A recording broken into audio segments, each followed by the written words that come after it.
stoppen per 31 maart, 1 april. En in die weken komen ze mijn zin op hand, dus het is gewoon over en uit. Dus dan denk je van God, Hand, kun je nog een keer een schoentje voor me maken? Nee, het zal niet meer, het zal niet meer lukken. Ja, 83 ben ik begonnen. Of 82 of 83 ben ik begonnen cursus volgen in Brugge op de Groene Poorten. Dat was toen een cursus schoenmakerij. En dat kwam eigenlijk omdat mijn vrouw, Joukje, die spedicure, die begon schoenen te verkopen. En ik zei, kijk, als je nou schoenen verkoopt, moet je ook wat maken. Want maar zoveel schoenen staan op een duur, want bovenop ons, toen woonden we hier nog niet. Toen op onze slaapkamer in het voorhuis, daar stonden er wel 50 paar schoenen op de kassen. Dus ik zei, kijk, als je er nu zoveel staan hebt en je kreeg van klanten schoenen binnen, dan moet je ook wat maken. En zodoende ben ik, eerst dacht ik, oh, dat doe ik wel even zo.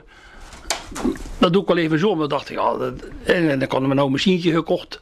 En dat kwam er een man, ze pas een schoen brengen en die moest ik dan maken. Maar ja, ik dacht, dit doe ik wel eventjes, maar die werk ik af net als timmerman. Ja, ik heb die man dus nooit meer teruggezien.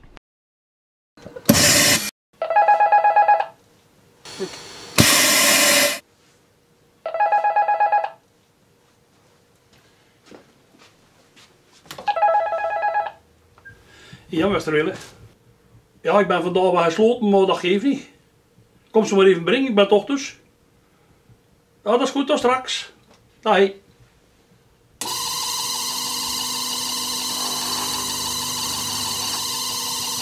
Han, je hebt eerst geleerd voor boereng begrepen, maar...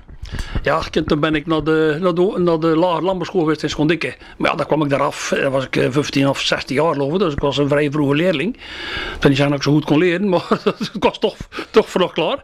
En toen ben ik gaan werken hier in Eidenburg op de toenmalige Van Eegen Stichting. En ja, en boer, dat kon ik sowieso niet worden, zei mijn vader. Die had zoveel grond, dat kon in de Poblompoten, dus dat ging toch niet.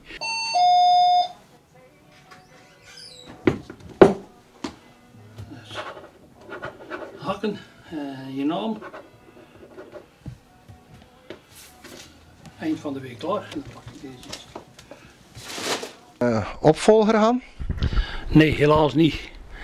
Van mijn jongens, van mijn kinderen, ja, die gaan het niet doen. Die hebben allemaal gestudeerd en die hebben een eigen bedrijf. Die hadden een werkbureaubedrijf en mijn dochter had een eigen bedrijf. Dus dat zit er niet in. Ondertussen ben er wel 6, 7 mensen geweest die gewoon schoenmaker worden, maar niemand had een basiscursus gevolgd. Dus dat had geen enkele zin. Dus en kijk, en verhuren doe ik dit pand niet, want verhuren, dat is een bed zonder einde, dat is 3 maanden huur betalen en de 4e maand kan je op je kennen kloppen, zo maar zeggen. Dus ja, dat schiet niet op. Dat is wat het nu het ziet. En ik stop hem, ja, dat is gewoon over.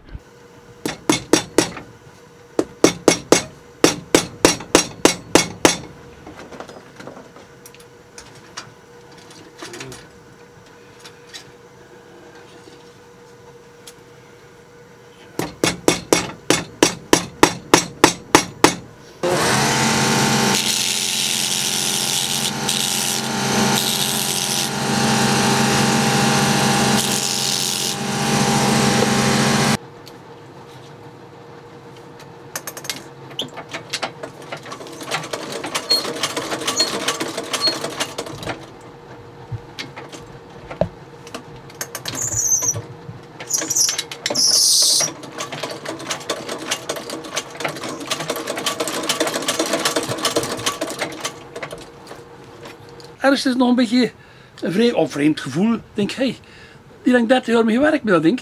Dat is een verlengstuk van je arms. En dat is toch wel eventjes, ja, toch wel vreemd eventjes. Als je daar eens tot de conclusie komt dat het over is. Ja. Maar ja, het zij zo. Het zij zo. En daarmee is de laatste schoenmaker uit West-Vlaanderen verdwenen.